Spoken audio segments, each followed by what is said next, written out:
Pero antes de nada, esto no se puede olvidar. ¿Cuál es la motivación para escuchar las enseñanzas? Tener todo el poder, toda la sabiduría, todas las cualidades, toda la compasión necesarias para poder ayudar a los seres, a los demás. La motivación es bodhicitta. Es que más allá de que me pueda gustar esta enseñanza o no me guste la enseñanza, más allá de mis preferencias, el único objetivo es tener más poder, más capacidad, más compasión para ayudar a los demás, que genere esa motivación y con esa intención. Con esa intención de escuchar la enseñanza. Esta enseñanza me tiene que servir para eso, me tiene que servir para tener más capacidad de ayudar a los demás. Ese es el único objetivo, lo único que me interesa. Bueno, entonces estaba diciendo, el contexto es Shantideva. Shantideva nos ha mostrado que existe esta mente bodhicitta, que es algo extraordinario, que tiene un valor incalculable.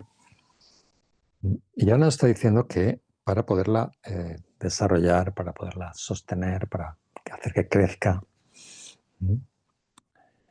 que no necesitamos, no es suficiente meditar en bodhicitta, no es suficiente meditar en compasión, no es suficiente tener una experiencia. Nosotros a veces meditamos en compasión, nos sentimos muy, muy buena gente, muy buenas personas, sentimos amor a los demás, sentimos compasión, queremos ayudar a los demás. Y nuestra experiencia es que eso dura un tiempo y se va, se pierde. Y a veces hemos meditado en compasión y a la media hora ocurre algo y entonces nos enfadamos o tenemos envidia o ocurre algo que nos deprime. Entonces, Shantideva lo que plantea es no es suficiente. En el momento bastante tenemos que cultivar la mente. Hay dos cosas que hay que hacer que acompañan a desarrollar la bodhicitta. Uno es purificar la mente de impurezas, de tendencias negativas, y la otra, cultivar méritos, cultivar energía positiva, acumular méritos. ¿Sí? Entonces, para la acumulación de méritos, lo que Shantideva propone, que es un poco la propuesta de casi todos los sutras, las enseñanzas de Buda. Primero hemos hecho ofrendas, hacemos ofrecimientos. ¿Sí? Y luego lo que hicimos es, hacemos homenajes, rendimos homenaje a los Budas, alabanzas de los Budas y hacemos postraciones a los Budas y a todos los seres, a los Budas y Bodhisattvas, todos los seres poderosos que tienen un poder, que de manera que al hacer postraciones, al hacer ofrendas, eso tiene unas consecuencias positivas. Dentro de las postraciones ya estamos ahí también, hay con las dos cosas, estamos acumulando méritos, pero también empezamos a purificar la mente. ¿Sí? Y ya hemos llegado a la tercera rama, en el texto de Shantideva son 8 ramas, las 7 ramas clásicas, más el amparo, el refugio. Y hemos llegado a la tercera rama, que es el amparo. Y vuelvo a leer la estrofa, estamos en la estrofa 26. Y aquí dice, hasta que alcance la esencia del estado purificado, es decir, la iluminación, me amparo en vosotros, Budas, de la misma manera me amparo en el Dharma y en la asamblea de Bodhisattvas. Te recordamos, hay 2 tipos de amparo, ¿sí? 2 tipos de refugio. Yo le llamo amparo, refugio. Está el amparo causal, el amparo resultante. Entonces, el verdadero amparo es el amparo resultante, si os acordáis, es el Dharma, empezamos por el Dharma, es cuando cada uno de nosotros tenemos la sabiduría que ve directamente la realidad última de los fenómenos. Eso es el Dharma. Esa mente, esa sabiduría es el Dharma, la joya del Dharma. Y cuando tengo esa mente, hay una gran parte de mis impurezas, de las impurezas que hay en la mente, que se eliminan. ¿Sí? Una gran parte. ¿Por qué no son todas? Porque todavía no soy un Buda, solo tengo la sabiduría que ve la realidad, faltan una serie de impurezas, se llaman los oscurecimientos cognitivos, que es todo el camino del Bodhisattva, ¿sí? Purificando. El camino a partir del camino de la visión, el camino de la meditación, el camino de no más aprendizaje, es ahí donde purificamos el resto de oscurecimientos en la mente, ¿no? Impurezas. Entonces el Dharma es esa sabiduría y esa parte de la mente que está limpia de impurezas. Eso se llama el verdadero camino, la verdadera cesación, esa es la terminología. Ese es el Dharma. Y nosotros nos amparamos en eso, en esa mente que vamos a tener. Ese es el verdadero amparo, querer conseguir esa mente. Entonces, luego está la Sangha, nosotros somos Sangha cuando tenemos esa mente, somos Sangha, somos la comunidad, parte de la comunidad que tiene esa sabiduría, y entonces llegaremos a ser Budas, y eso, ¿no? Llegaremos a ese estado. Eso es el refugio resultante, ¿sí? O el amparo resultante. ¿Y cuál es el causal? Pues nosotros, ¿cómo podemos llegar a tener sabiduría? ¿Cómo podemos llegar a realizar el Dharma? Porque hay maestros, están los Budas que enseñan el Dharma y hay personas que ya lo están alcanzando, que son nuestra fuente de inspiración. Entonces, Buda, Dharma y Sangha es el amparo, el refugio causal. Digamos, el Buda, Dharma y Sangha externos, el refugio causal, y el Buda, Dharma y Sangha que nosotros vamos a hacer es el refugio resultante. ¿Sí? Entonces, recordamos que la metáfora más clara para explicar el amparo no es que los Budas nos protegen, es como ir a un médico, ¿no? Y voy a repetirlo muy breve. Tú vas a un médico, eliges un médico, y por tener un médico no es suficiente, tú no te curas de una enfermedad. Le pides al médico un tratamiento. Entonces el médico te hace prueba y te da un tratamiento. Entonces el médico es como el Buda, los Budas. El tratamiento es el Dharma. Entonces tú aplicas el tratamiento y entonces te curas. ¿Sí? Y luego el médico tiene gente que, no sé, enfermeras o gente que te ayuda a aplicar el tratamiento. Sería la Sangha. ¿Sí? Entonces, cuando tomamos refugio tenemos que pensar en eso. ¿Sí? No es algo pasivo, sino que cuando tomo refugio, cuando me amparo, estoy decidiendo hacer este camino. ¿Sí? Entonces, ¿qué me hace tener amparo? Bueno, básicamente el miedo al sufrimiento. Tengo miedo a una enfermedad, busco un médico. Tengo miedo al sufrimiento en la vida, entonces busco amparo a alguien que me pueda librar del sufrimiento. Entonces, la segunda cosa que me hace tener amparo es la fe. Es como tengo un médico, elijo el médico, tengo fe en el médico. ¿Sí? Si no tengo fe en el médico y no aplico el tratamiento, no voy a curarme. Entonces tenemos las dos causas del amparo o el refugio, es el miedo y la fe. Y hay tres tipos de miedo. Primero, el miedo a los sufrimientos, a caer en los sufrimientos de los reinos inferiores al ser humano, es decir, los seres que sufren más que los seres humanos, como animales, por ejemplo. Entonces tengo fe en que el Buda, el Dharma y la Sangha tienen el método, ¿sí? Para evitar eso, caer en esos reinos de sufrimiento. Tengo fe en eso. El segundo tipo de sufrimiento es no solamente los reinos inferiores al ser humano, sino que los seres humanos también sufrimos. Y los reinos superiores a los seres humanos también acaban en sufrimiento. Esto es lo que se llama todo el samsara. Tengo miedo al sufrimiento de todo el samsara. Aunque yo nazca como un ser humano, siempre estoy en peligro para volver a nacer en un reino inferior.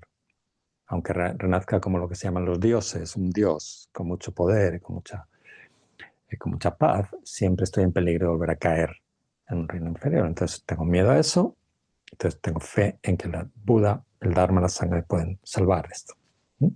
Sobre todo el Dharma, obviamente. Y luego el tercer tipo de motivo para refugiarme es el miedo al sufrimiento de todos los seres, no solamente el mío. Tengo el miedo a que todos los seres sigan sufriendo, que no termine nunca el sufrimiento. Entonces busco amparo. ¿Quién me puede ayudar? ¿Quién me puede ayudar a conseguir que los seres se libren del sufrimiento? Buda, Dharma y Sangha.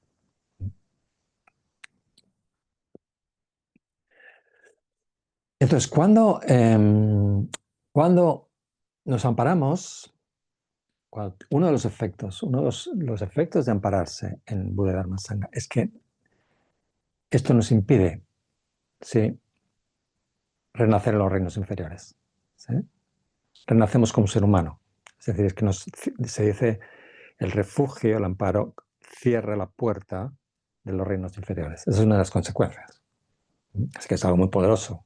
¿Sí? Cuando yo tengo uno, por eso continuamente cuando hacemos prácticas siempre se hace. Ahora mismo hemos empezado, ¿no?, con el amparo, ¿no?, porque eso cierra la puerta. No podemos, no es posible nacer un reino inferior.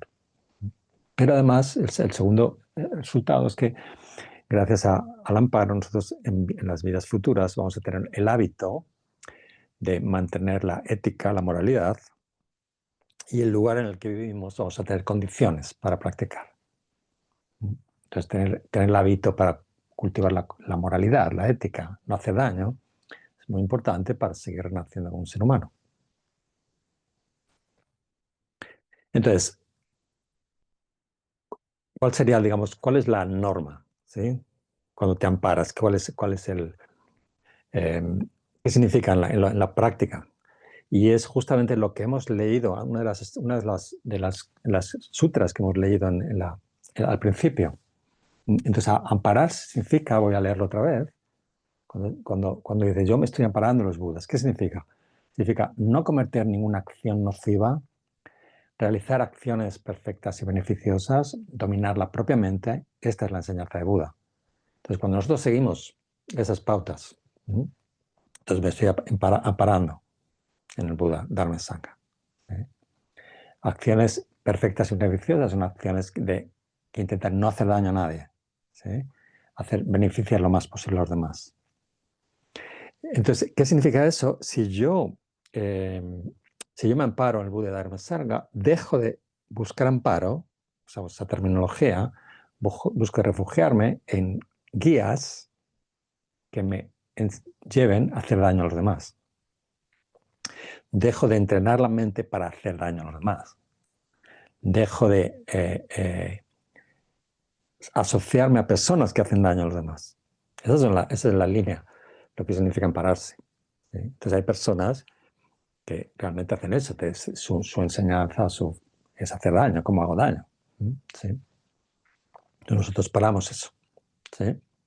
Amparar significa dejo de hacer eso, es lo que dice esa estrofa, no cometer ninguna acción nociva, etc. Eso es el amparo. Entonces el límite es ese, no hacer daño y beneficiar lo más posible a los demás.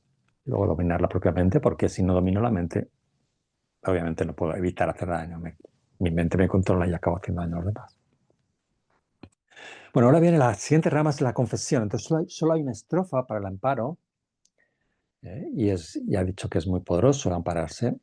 Y ahora viene la confesión, y aquí Shantideva es el resto del capítulo. Son muchas estrofas en la confesión, así que Shantideva hace mucho hincapié en que tenemos que confesar las negatividades, las impurezas que hay en la mente.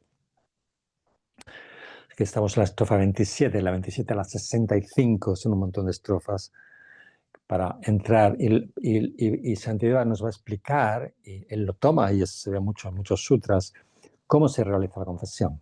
¿Cuál es el método para... Confesión significa para limpiar las impurezas que hay en la mente.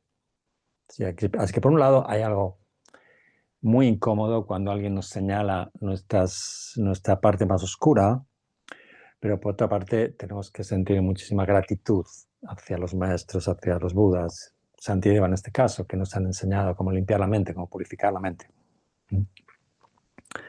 Entonces, primero, hay un sutra que se llama Chatur Dharma Nirdesa Sutra, el sutra que muestra los 4 dharmas. Y este sutra dice, se refiere a Buda, habla con Maitreya, y le dice Maitreya, cuando un Bodhisattva Mahasattva posee estos 4 poderes, superará cualquier negatividad que haya cometido y acumulado. ¿Cuáles son? Son el poder del arrepentimiento, el poder del antídoto, el poder de la resolución y el poder de la confianza.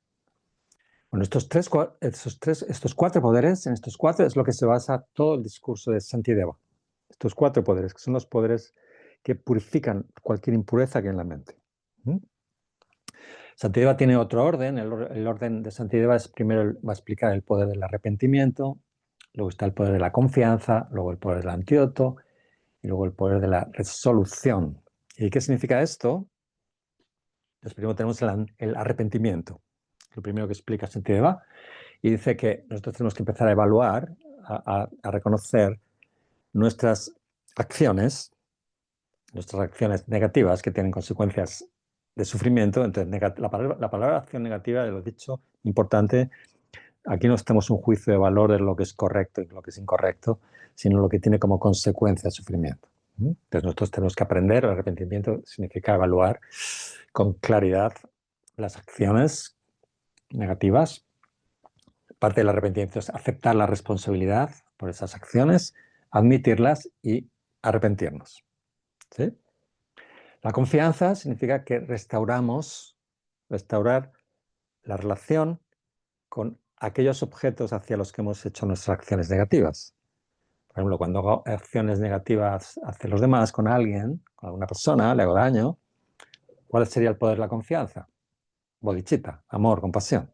Restauro la relación con esa persona. Si lo que hago es algo negativo en relación con los Budas, con la triple joya, ¿cómo restauro la buena relación con la triple joya? Con el amparo. Entonces el poder de la confianza, luego lo explicamos, lo explica sentido con detalle, es el amparo y la bodhicitta, sobre todo. Luego el tercero es el poder del antídoto, que es hacer acciones positivas que contrarrestan las acciones impuras. Y luego está la resolución, el último de los poderes, que es la decisión firme de no volver a hacer ese tipo de acciones. Bueno, entonces aquí hay algo muy importante, porque la confesión no se trata de que hemos hecho algo malo y sentirse culpable. No tiene sentido sentirse culpable. ¿Sí? No lo hacemos desde la culpa. No hemos hecho, digamos, nada malo. Es más, el ejemplo más que siempre se pone cuando se explica más claro. Es como cuando hemos comido veneno. ¿Sí? Vamos a un restaurante y la comida está mal. Y nos sienta muy mal.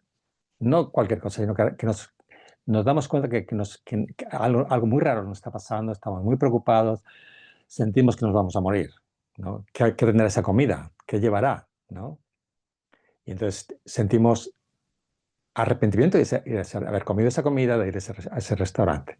¿Sí? Nos arrepentimos porque me duele muchísimo el estómago, siento que no voy a poder curarme. Eso es el arrepentimiento. No tiene que ver con normas o con juicios. No, me siento muy mal.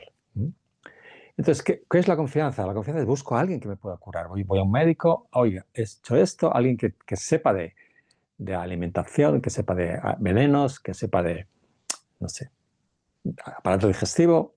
Eso es la confianza. Busco a alguien, un médico. Luego el antídoto, el médico me dice algo, mire, tómese usted esto, le pasa esto, no se preocupe, tómete esto durante una semana. Eso es la fuerza del antídoto. ¿Sí? Y luego tenemos la fuerza de la resolución, es no vuelvo a ir a este restaurante. No se me ocurre. No se me ocurre comer esto ninguna vez más. ¿Vale? Entonces tiene que ver con eso, ¿sí? Entonces, si no hay conciencia del sufrimiento que voy a experimentar, no tiene sentido la confesión. ¿Sí?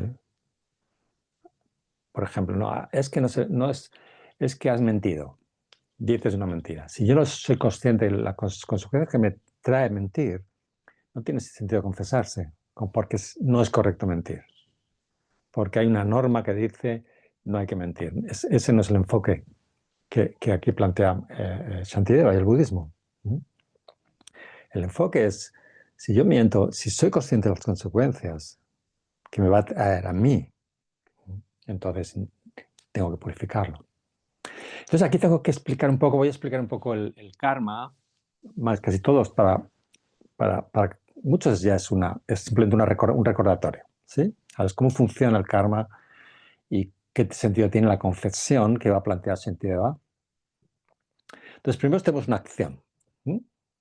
Y lo que hacemos tiene 4 componentes. Cuando hacemos algo, cualquier acción, sea positiva o negativa, tiene 4 componentes. El primero es la base, que es el objeto hacia quien dirigimos la acción. ¿Sí? La persona, el animal, la base. Luego está la actitud con la que hacemos eso. La actitud tiene 3 componentes.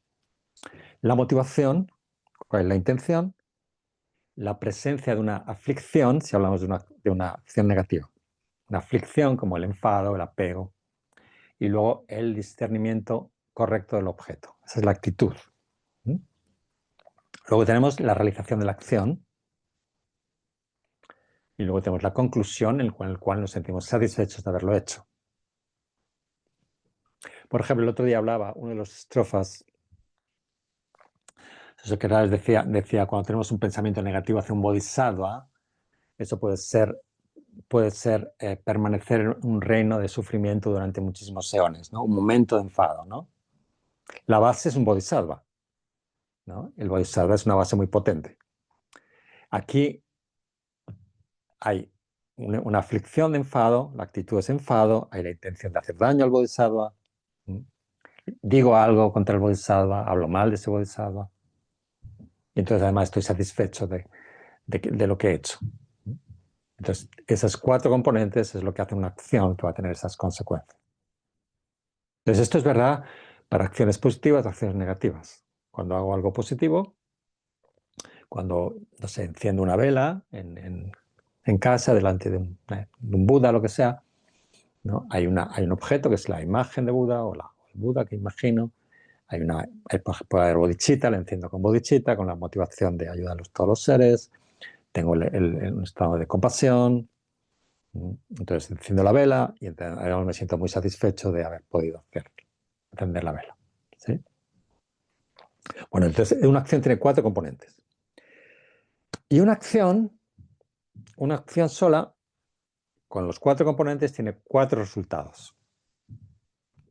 Y se llaman el resultado que madura, el resultado concordante con la causa en la experiencia, el resultado concordante con la causa en el comportamiento y el resultado ambiental. Entonces, primero está el resultado que madura, es lo que se llama el tipo de existencia.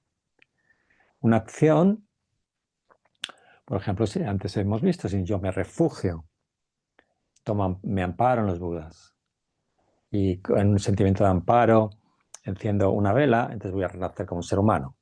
¿Sí? Ese es el mundo en el que voy a renacer. Pero otro tipo de acciones, por ejemplo, una acción negativa me puede hacer renacer como un gato, o como una tortuga, como un pez, como un hámster. Es el mundo en el que voy a renacer, la existencia, ese es el resultado que madura.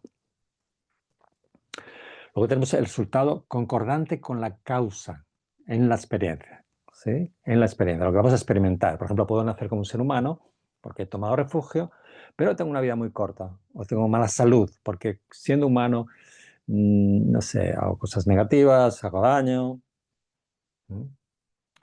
O puedo nacer como un ser humano y tengo mucha pobreza, o me roban, o todo lo que me rodea siempre estoy insatisfecho. Eso se llama el resultado en la experiencia. ¿Sí? El tercero resultado se llama el resultado en el comportamiento, el resultado concordante con la causa en el comportamiento. Por ejemplo, si miento, tengo la tendencia a mentir. Si soy una buena persona, tengo la tendencia a ser una buena persona. Se crea una tendencia. Y luego tenemos el resultado ambiental. Si hablamos de algo negativo, cuando yo, por ejemplo, si mato a alguien o mato a animales, muchos animales, puedo nacer con un ser humano, por ejemplo, pero en un lugar donde hay muchas guerras, donde hay conflictos, donde hay peleas. O puedo nacer en un lugar donde las medicinas no curan, o todo lo que tengo se estropea, o el entorno en el que vivo, las cosechas no crecen, hay mucha sequía, ese tipo de cosas. Resultado ambiental.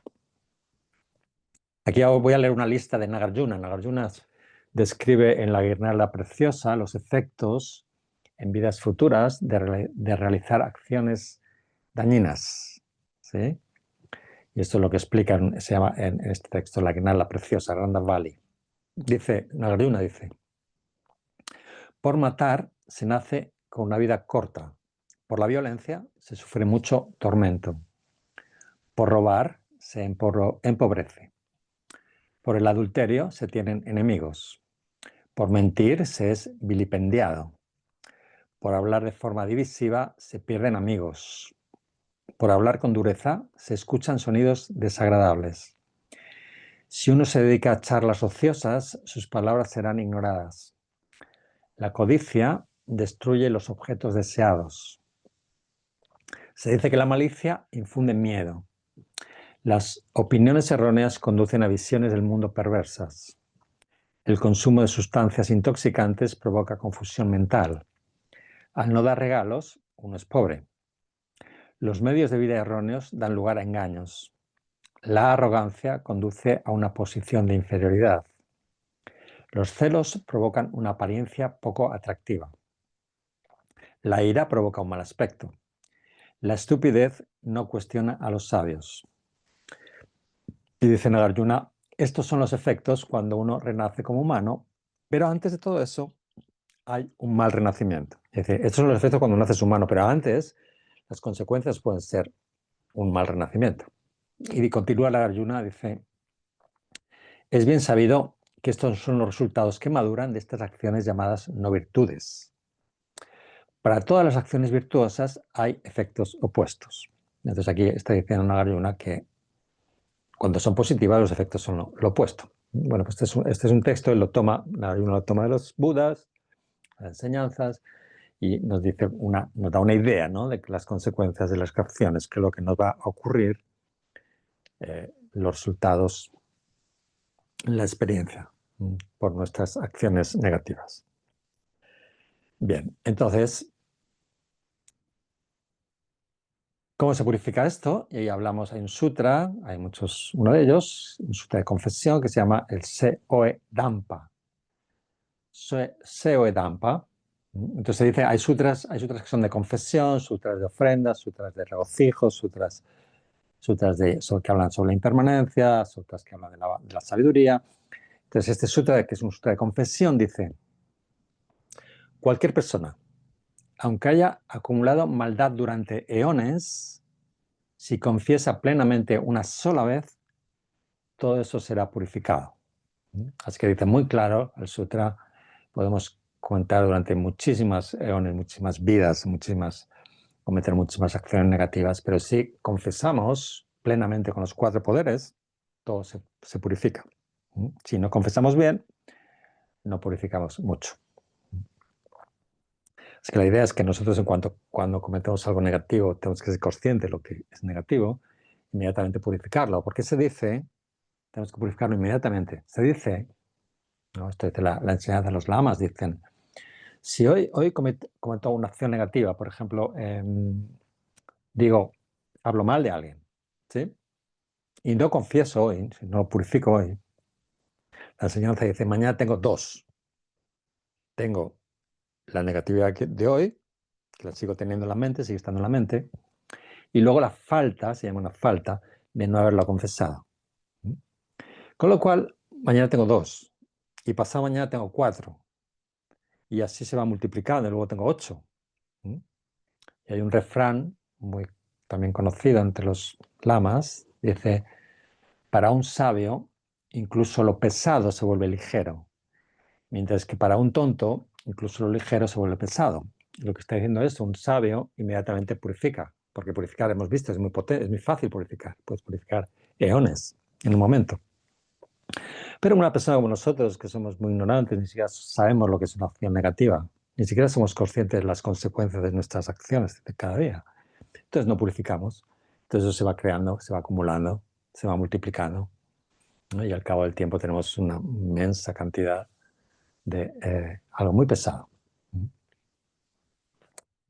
Bueno, hablando todavía de karma, tenemos que darnos cuenta de que, por supuesto, tenemos que purificar antes de que maduren las impresiones, ¿sí? O sea, ahora mismo tenemos muchísimas impresiones negativas en la mente, entonces están como dormidas. Tenemos que purificar eso, tenemos que intentar purificar eso antes de que maduren. Una vez que maduran, y este es un punto importante, ¿no?, que no es muy difícil de asumir, ¿no? Una vez que maduran no hay nada que hacer. Yo, por ejemplo, cuántas veces nosotros estamos enfermos, entonces, quiero hacer una puya, repito qué mantra puedo hacer para curarme. Repetimos mantras, hacemos ofrecimientos, pero realmente, ahora que estamos hablando de esto, no hay nada ya que hacer. No hay nada que hacer, ¿sí?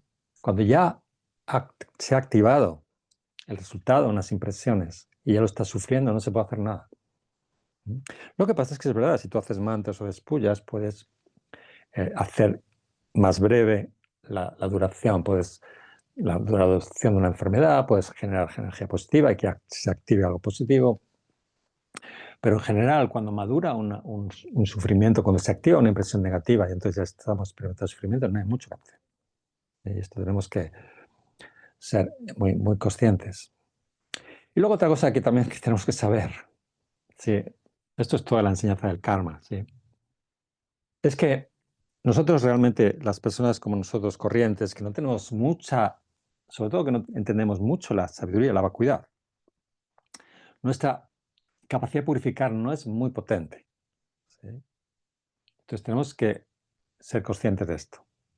Entonces, ¿qué significa esto? Y esto lo explica el Dalai Lama. Nosotros purificamos, hacemos todas estas prácticas de purificación. Entonces, ¿qué ocurre? Que al no ser muy potente la purificación, todavía nos quedan todavía tenemos que experimentar cierto malestar, cierto sufrimiento, ¿no? Por ejemplo, el Dalai Lama decía, ¿no? Si tú digamos que por lo que has hecho en el pasado tienes que tener un accidente de coche, en lugar de eso a lo mejor tienes solo un esguince. Si a lo mejor tu destino, lo que tú has creado, es que vivas una familia con muchos conflictos, con mucha desarmonía, con muchas peleas, al haber purificado, esa desarmonía ocurre solamente durante unos meses. O si tu destino, tú has creado el destino de renacer en el futuro como un ser con mucho sufrimiento en un reino inferior, entonces lo que ocurre es que ahora en esta vida tienes una enfermedad seria. Entonces esto es muy difícil de asumir, ¿sí? Y esto es una de las prácticas del entrenamiento mental. Cuando tú tienes una enfermedad seria, grave, por ejemplo, una persona que haces mucho tiempo, muchos años meditación, ¿no? Entonces tienes toda esta idea, ¿no? Si yo medito, me cuido, no solamente medito, sino además tengo una dieta sana y hago deporte, hago meditación, entonces no me tiene que ocurrir nada malo. Y sin embargo, de repente ocurre algo, tienes una enfermedad seria, que no es lógico que tengas eso, no es lógico que te ocurra eso, ¿no? Porque además tú llevas una práctica de meditación importante, entonces no debería ocurrirte esto. ¿Por qué me ocurre a mí algo, lo mismo que a otras personas que no meditan ni que no tienen una dieta? ¿Por qué me tiene que ocurrir? No tiene lógica. ¿Sí? Y entonces los lamas, los maestros lo que dicen es, estás purificando, es verdad que es una enfermedad muy seria, muy grave, y estás purificando algo que va a ocurrir en vidas futuras, experiencias de mucho sufrimiento en vidas futuras, de muchas existencias en reinos inferiores. Entonces, realmente, cuando esto nos ocurre, es muy difícil pensar así, ¿sí? Es muy fácil como te decepcionas con el Dharma, con la meditación, con la práctica, con los maestros, como que pierdes fe. Cuando estás... Entonces es todo un entrenamiento mental y se repite mucho que los lamas intentan transmitirlo a menudo. Cuando estamos mal, sobre todo una enfermedad, ¿no? Es lo más. Pero también nos ocurre de repente un desastre en nuestra vida, ¿no? Te arruinas, lo que sea, ¿no?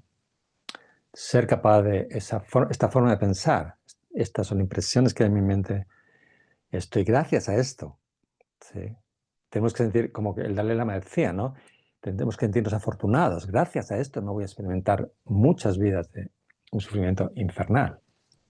Tenemos que pensar así, aprender a pensar así. Entonces, hay como, sí, qué afortunado soy de que me está ocurriendo esto. Es que eso es parte de la práctica, ser capaz de pensar así. Pero es muy difícil, muy difícil. Sí, cuando estamos bien, bueno, puedo imaginar, sí, voy a pensar así, pero cuando estás mal, cuando estás sufriendo, cuando estás en una enfermedad, muy difícil tener esa capacidad, ¿no? De darle la vuelta, ¿no? Y asumir estas consecuencias de lo que hice en el pasado. Bueno, y ya acabando un poco, antes de empezar con Shantideva, lo que nos dice Shantideva, esto es todo ¿no? Como para entender la confesión. Entonces hay una correspondencia, hay 4 poderes, ¿sí? Los 4 poderes de purificación, la confesión, y hay 4 resultados. Entonces hay una correspondencia. Entonces, el poder de la confianza, ¿sí?, purifica el resultado que madura, la existencia en la que vamos a renacer. El poder de la confianza, ¿cuál era? El refugio, el amparo y la bodhicitta. Entonces eso purifica el resultado que madura, es decir, la existencia, ya he dicho, el amparo, el refugio, cierra la puerta de los reinos inferiores. El poder del antídoto lo que hace es eliminar el resultado similar a la causa en nuestra experiencia, lo que vamos a experimentar, ¿sí? Entonces, cuando hacemos una acción positiva, especialmente con bodhicitta y sabiduría, con compasión y sabiduría, eso nos impide, esas experiencias que vamos a tener son similares a lo que hicimos en el pasado, todo eso que antes nos ha dicho Nagarjuna.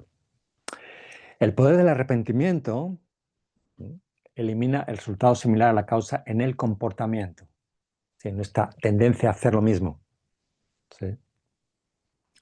Y luego el poder de la resolución de alejarse de las malas acciones, elimina ¿qué? El resultado en el ambiente, en el entorno, el lugar en el que vamos a nacer. Bueno, entonces antes de todavía una cosa más es cuál es el poder del antídoto, cuáles son las acciones que son antídotos o las acciones típicas que son antídotos a las acciones negativas, a las impresiones, perdón, para lo que impide que se activen las impresiones negativas. Entonces hay 6 prácticas, en realidad hay más de 6, pero bueno, que primero tenemos como antídotos, ¿no? Si queremos purificar la mente, tenemos recitar sutras, estudiar los sutras, contemplar los sutras, las enseñanzas de Buda, y en particular tenemos los sutras de la perfección de la sabiduría, por ejemplo, el sutra del corazón y el sutra de la luz dorada, Suvarna Prabha Sutra. Esa es la primera práctica de antídoto. Otro antídoto más importante todavía es meditar en vacuidad, contemplando las enseñanzas de Nagarjuna o el Sutra del Corazón. El tercer antídoto, meditar en bodhicitta, ¿sí? Aunque sea, dice el Dalai Lama, unos pocos minutos meditando en bodhicitta purifica eones de karma negativo, ¿sí? Como eones de haber creado semillas, impresiones kármicas destructivas. Solo unos minutos. Luego, recitar mantras que contengan nombres de los Budas. Por ejemplo, el mantra de Vajrasattva o el famoso mantra de Buda, Tayata Om Muni Muni Maha Munaya Soha, este mantra, pero en general todos los mantras que tienen los nombres de los Budas. Luego otra práctica antídoto es hacer imágenes y estatuas de Budas, construir santuarios, construir estupas, construir monasterios. Luego la sexta es hacer ofrendas a los Budas y Bodhisattvas. Y aquí hay 2 más, que es recitar los nombres de los Budas. Por ejemplo, hay un texto muy famoso de purificación que se llama Los nombres de los 35 Budas. Este es un clásico para purificar la mente. Y luego otras acciones como hacer donaciones a organizaciones benéficas, a monasterios, a practicantes espirituales, hacer trabajo de voluntario en un hospital, en un centro de Dharma, en algún tipo de institución sanitaria, imprimir libros de Dharma para distribución gratuita, este tipo de cosas. Estos son todos los antídotos clásicos. Pero lo más importante, y esto lo decía mi maestro, ese Champatecho, que es el que principalmente a quien estoy siguiendo en este comentario, él dice, si nosotros cuando hacemos una acción negativa, hay una base. Entonces, ¿cuál es el problema? Que nosotros vemos la base existe, el objeto, la persona, el ser, existe inherentemente, tenemos esa ignorancia, ¿sí? Entonces, como vemos el ser con quien realizamos acción negativa con ignorancia, con una realidad intrínseca, lo percibimos con una que tiene una realidad intrínseca, entonces tenemos la emoción, viene la segunda parte de la acción, que es la emoción negativa, una emoción negativa, ¿sí? Puede haber apego, puede haber enfado, según si me gusta o no me gusta. Entonces, tercero, realizamos la acción, movilizados por esa emoción negativa, realizamos la acción. ¿sí? Y luego nos regocijamos eso. ¿Mm? Entonces, que Selah decía, entonces, para que haya una purificación, lo lógico, si todo empieza con la ignorancia, es que siempre, cualquier acción, cualquiera que sirva de antídoto, tiene que haber sabiduría, algo de sabiduría. Entonces, todas esas acciones que he leído, leer un sutra, repetir un mantra, él decía, tiene que haber algo de sabiduría. Nosotros no tenemos todavía sabiduría, pero tenemos que poner algo de sabiduría, ¿sí? Tenemos que, de alguna manera, tener presente que todo es vacuidad, que el yo que recita, el yo que va a sufrir todo este sufrimiento, es vacuidad. El yo que va a experimentar la consecuencia de estas acciones, el yo que hizo aquello, estas acciones, todo eso es vacuidad.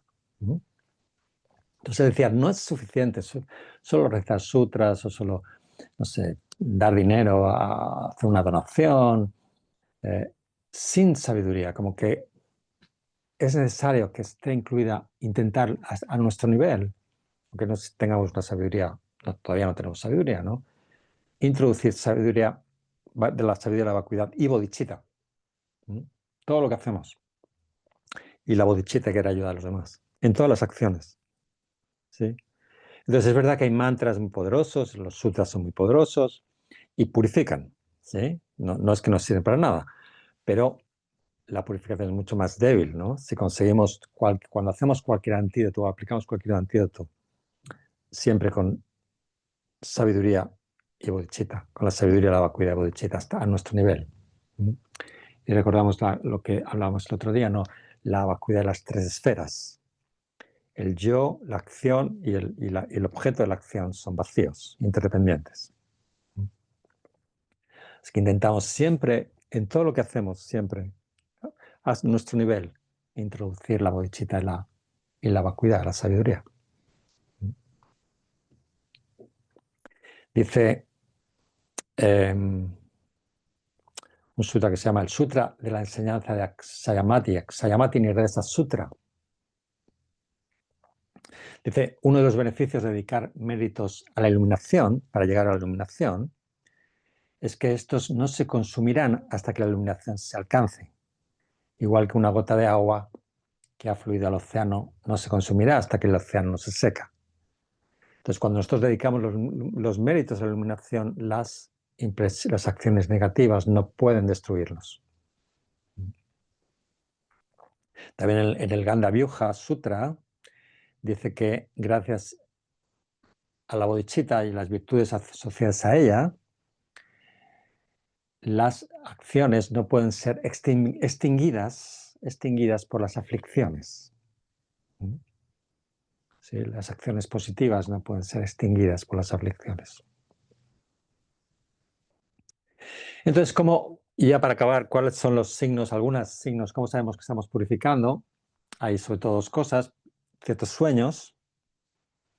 Por ejemplo, cuando soñamos mucho en los maestros, a menudo, o soñamos en un monasterio, en un templo, o soñamos con los compañeros espirituales, la sangha. O, por ejemplo, cuando soñamos que sale el sol, que sale la luna, que subimos por una montaña, eso indica que hay alguna purificación. Pero no significa que soñar esto sea purificación. ¿Sí? Siempre soñar, si tú sueñas eso, no significa que has purificado. Pero si soñas esto, puede ser que tu práctica esté funcionando.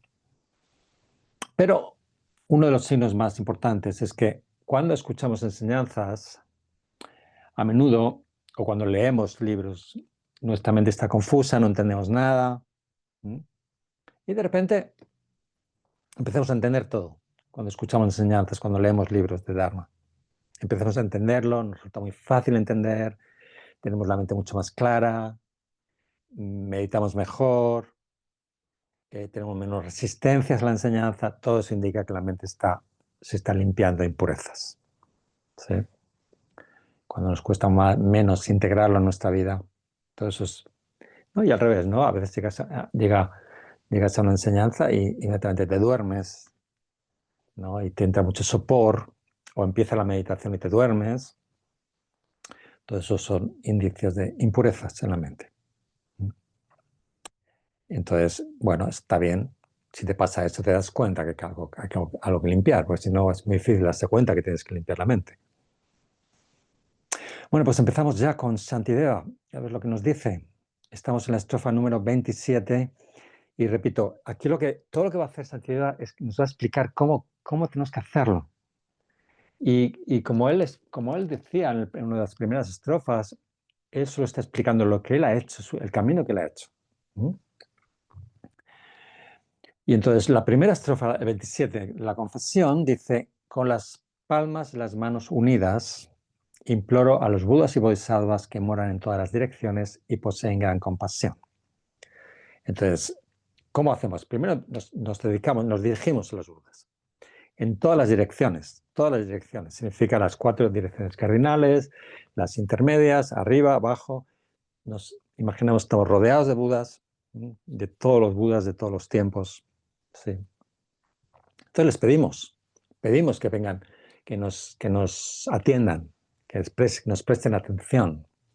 ¿Sí? Y les pedimos que nos permitan confesarnos, declarar nuestras negatividades. ¿Sí? Pero, repito, no es desde la culpa, no le hemos hecho nada malo a los Budas. No, es como, tengo dentro de mí este veneno que he consumido sin darme cuenta, por ignorancia, porque me controla mi mente, y quiero curarme esto. Voy al médico, esa es la actitud, voy al médico, por favor, atiéndeme, me duele el estómago, me estoy muriendo, pido cita en el médico, por favor, atiéndeme. Eso es lo que hacemos, ¿sí?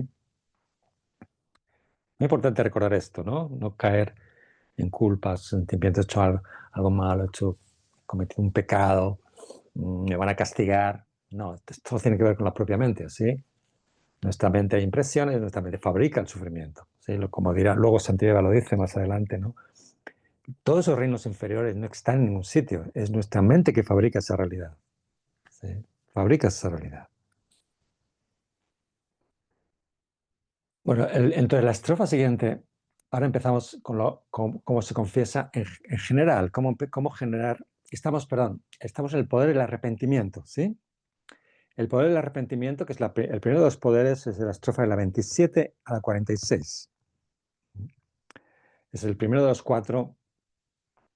Y Shantideva nos quiere provocar que tengamos arrepentimiento, que nos arrepintamos, que nos demos cuenta de lo que tenemos dentro. Entonces, la estrofa 28, tenemos delante a todos los Budas, rodeados de todos los Budas, y les decimos, imaginamos que le decimos a los Budas: a lo largo de mi existencia samsárica, desde el tiempo sin principio, en esta y en otras vidas, he cometido involuntariamente actos negativos, he causado que otros los cometan. Y además, oprimido por la confusión de la ignorancia, me he regocijado en ellos. Cualquier cosa que haya hecho los veo como errores y los admito abiertamente ante vosotros, mis guardianes, desde el fondo de mi corazón. Sí, esta estrofa también, la estrofa 28, 29. Entonces, ha sido involuntario, he sido inconsciente, he hecho daño a los demás, he causado que otras personas hagan daño. Además, me he alegrado de cuando alguien ha hecho daño, porque he estado totalmente controlado por una mente completamente ignorante. No conozco lo que es correcto, lo que es incorrecto, lo que trae consecuencias positivas, lo que trae consecuencias negativas. Completamente desconozco eso. Estoy viviendo solamente dejándome llevar por el apego, por la aversión, por la ignorancia. Y entonces he cometido muchas acciones negativas. Entonces me hago consciente de esto, ¿no? Entonces Shantideva nos está diciendo: bien, no lo recuerdo, pero si miro hoy mi mente cómo está, cómo ha vivido esta vida, estos años de vida, la consecuencia es durante muchas vidas, infinitas vidas, tiempo sin principio, innumerables vidas, he estado cometiendo negatividad. Entonces aquí hay algo también importante que tenemos que hacernos conscientes. Si nosotros, nuestra vida es una vida humana, conocemos, por ejemplo, la bodhicitta, tenemos infinitos méritos, energía positiva, si no, no conoceríamos la bodhicitta. Entonces nos sentimos buenas personas. Parece que no hubiera ninguna maldad dentro de nosotros. Entonces hay algo que tenemos que entender. Lo que ha ocurrido es que en esta vida ha fructificado, ha madurado una impresión positiva, unas impresiones positivas, pero las negativas siguen estando ahí, y están dormidas. que nosotros estemos viviendo un estado muy positivo realmente, no significa que en nuestra mente no haya impresiones negativas, y hay muchas impresiones negativas. Es que esto es como muy difícil de entender. Nosotros podríamos haber nacido, esta vida, podría ser la vida de un insecto, pero hemos nacido como humanos, pero la impresión para nacer como un insecto sigue ahí. Y para nacer como un gato, como un gusano, como un pájaro, sí, esas impresiones siguen en nuestra mente. Y esto es lo que tenemos que entender, ¿sí? Porque seamos buenas personas ahora, no significa que en la próxima vida sigamos siendo personas. Puede activarse una impresión negativa de algo muy oscuro, ¿sí? Y esto es lo que está diciendo Shantideva. He cometido muchas acciones negativas. Esas impresiones están dentro de mí. Ahora que soy un ser humano, tengo la capacidad de limpiar, de purificar la mente, voy a hacerlo. Porque si soy una hormiga, o si soy un perro, soy un gato, no tengo la oportunidad de purificar, no tengo la capacidad, no tengo las herramientas, no tengo la mente para purificar, la capacidad. Entonces tenemos que darnos cuenta, hay muchas impresiones innumerables negativas en nuestra mente. Entonces dice la estrofa 30, aquí se dirige las las acciones negativas concretamente dirigidas a los seres especiales, los budas, y seres, digamos, especiales. Dice Shantideva, dice, cualesquiera acciones dañinas de cuerpo, palabra y mente que haya yo cometido por emociones perturbadoras hacia vosotros, tres joyas supremas, hacia mis madres, mis padres, mis mentores espirituales y otros. Entonces habla de, ¿no? En concreto, personas que son especialmente potentes, los maestros, el padre, la madre, pero ahora mis padres y mi madre. En muchas vidas he tenido madres, he tenido padres, y las tres joyas, el Buda Dharma y Sangha. ¿Por qué he cometido acciones negativas? ¿Por qué o no? Porque estoy controlado por el apego, por la envidia, por el orgullo, por la vanidad. Estoy controlado por la mente. ¿Sí? No es que yo quiera, pero he estado durante vidas y vidas controlado por mis emociones negativas. Esto es lo que estoy confesando. Entonces continúa en la estrofa 31, y cualesquiera acciones básicas extremadamente insoportables que haya cometido. Yo, que estoy colmado de fuerza negativa, que da surgimiento a faltas a través de muchas acciones indebidas, las admito abiertamente ante vosotros, líderes espirituales. Hasta aquí está diciendo, admito todas estas, ¿no? Entonces está diciendo, sí, las acciones extremadamente insoportables. Con esa frase cuando estoy confesando, me estoy haciendo consciente de las consecuencias sumamente insoportables que voy a tener que experimentar. He hecho cosas que no me he dado cuenta porque estoy lleno de fuerza negativa, estoy atrapado por esas emociones negativas y voy a tener que experimentar resultados sumamente insoportables. Entonces, eso es parte de la confesión, ser consciente de eso, ¿sí? No simplemente, he hecho muchas mentiras, esto no es bueno, voy a confesar. No, es que lo que me va a ocurrir, lo que me espera, es algo muy, muy desagradable. Entonces, ¿qué es confesarlo? En realidad es muy simple. Lo admito abiertamente ante los budas. ¿Sí? ¿Y por qué eso tiene poder? Porque los budas han hecho todo este camino. ¿Sí? Los budas, Dharma y Sangha, los líderes espirituales, han hecho este camino. Ellos han desarrollado toda esa capacidad, tienen la bodhicitta. Entonces, confesar ante ellos tiene un poder. Tiene un poder.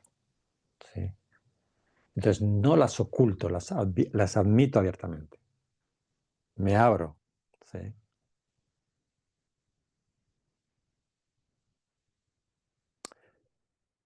Y ahora continúa, voy a seguir un poquito más, la estrofa 32. Y aquí Shantideva nos quiere que realmente sintamos arrepentimiento, ¿sí? Que nos demos cuenta de la situación en la que estamos. Y dice la estrofa 32. Pero puedo verme despojado de mi vida antes de limpiarme de mis fuerzas negativas del karma. Justo entonces puedo caer en un horrible renacimiento. Os suplico amparo para poder liberarme definitivamente de ello con los medios más prontos. Independientemente de si he hecho la purificación o no, este señor de la muerte, en quien no se puede confiar, nunca espera. Todos, estén enfermos o no, mueren de repente. Mi vida no es de fiar. Bueno, entonces lo que está diciendo es, voy a morir. En cualquier momento puedo morir. ¿Qué ocurre si muero esta noche? ¿Qué ocurre si muero esta noche? No he purificado mi mente, no he sabido que había que purificar, no sabía que había que purificarla. No soy consciente de las consecuencias de mis acciones. Si muero esta noche, puedo caer, dice, en un horrible renacimiento. La muerte puede ocurrir en cualquier momento, no espera. No sé, la muerte no es justa. La muerte no es, ya que habla del Señor de la muerte, no es, bueno, cuando tú purifiques, cuando tu vida esté en orden, entonces te voy a dejar que te mueras. No espera, no hay ninguna justicia en el momento de la muerte. Puede ocurrir en cualquier momento, cualquier día. No hace falta que haya indicios. No hace falta estar enfermo para morir. Mucha gente va a morir esta noche y no está enfermo, tiene salud, está bien. Entonces dice, la vida no es de fiar. La vida no es de fiar. Hoy estás vivo, mañana puedes estar muerto. Entonces, tengo que purificar ya. Así que dice sentido, suplico amparo para lo antes posible. Entonces, tenemos prisa por purificar. Y aquí sentido quiere decir, tienes mucha prisa. No te puedes confiar. En cualquier momento puede llegar la muerte. Dice Nagarjuna, otra vez dice, en la Guirnalda Preciosa, dice, estás en medio de las causas de la muerte, como una vela en medio de una tormenta. Nosotros estamos muy seguros, tengo salud, estoy muy bien. Mucha gente se siente muy segura y va a morir mañana. Este maestro Gyel Sadjet dice, esta frase es un clásico. Dice, entre las dos cosas, mañana y la próxima vida, no se sabe cuál llegará primero. Por lo tanto, no te esfuerces por mañana. Lo correcto es esforzarse por el bienestar de la próxima vida. Entonces está diciendo, es muy, muy importante llegar a la próxima vida un poco limpio de impurezas, que no sea una mala vida, una vida de sufrimiento. Entonces, como no sabemos cuándo vamos a morir, puede ocurrir antes puede ocurrir la muerte que mañana. Tenemos que purificar ya, de hecho tenemos que purificar todos los días, como he dicho antes, Entonces aquí Shantideva está intentando hacernos conscientes de la situación en la que estamos y estamos en la estrofa 33, ¿no? Pero ¿cuántas he dicho que son? Él sabe que todavía no lo ha conseguido. Él sabe que todavía no tenemos miedo a la muerte. Todavía no tenemos suficientes ganas de purificarnos. Entonces hay 65 estrofas, unas cuantas más que nos va a intentar convencer de que tenemos que purificar la mente. Y lo único que Shantideva es que seamos felices, que no haya sufrimiento en nuestra vida. No es una cuestión de como una especie de, no sé, de mal agüero o de maldición. El único motivo de Shantideva tiene compasión, tiene bodhicitta. Él sabe que como él mismo ha experimentado, que tenemos muchas resistencias a esta enseñanza, muchas resistencias de purificar la mente, y tenemos un pensamiento optimista y una ilusión de control, y pensamos que luego tenemos todo bajo control. Entonces quiere convencernos de que realmente estamos en una situación muy peligrosa y purificar con verdadera motivación cuanto antes. Bueno, pues vamos a dejarlo aquí y vamos a acabar con estas oraciones de dedicación. Así que, ¿dónde estamos?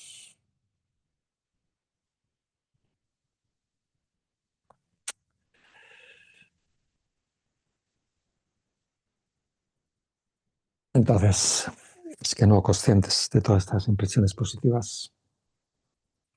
Es que también lo que hemos hecho es algo que ha creado muchísima de las 4 resultados, muchísima energía positiva, una muchísima felicidad en el futuro. Dedico cualquier virtud blanca así creada como causas para que todos los seres podamos sostener el sagrado Dharma de las escrituras y el conocimiento y cumplir sin excepción las oraciones y acciones de todos los Tathagatas y Bodhisattvas en los 3 tiempos. Eso, ¿os acordáis? Una de las cosas que decía Shantideva, ¿no? Es la ofrenda insuperable. Entonces, para hacerlo lo mejor posible, es como los Tathagatas, como los Bodhisattvas han dedicado, nosotros también dedicamos. Ofrecemos el mandala a los maestros, a todo el linaje de maestros. Esta tierra ungida con perfume, cubierta de flores, adornada con el monte Meru, los 4 continentes, el sol y la luna, la imagino como una tierra búdica y la ofrezco que todos los seres transmigrantes disfruten de esta tierra pura. Que la suprema bodhicitta suprema que aún no ha nacido surja, que la que ha surgido no decrezca, sino que aumente cada vez más.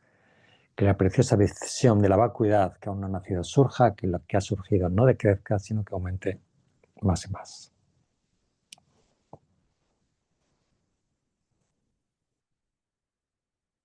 Bueno, pues gracias a todos.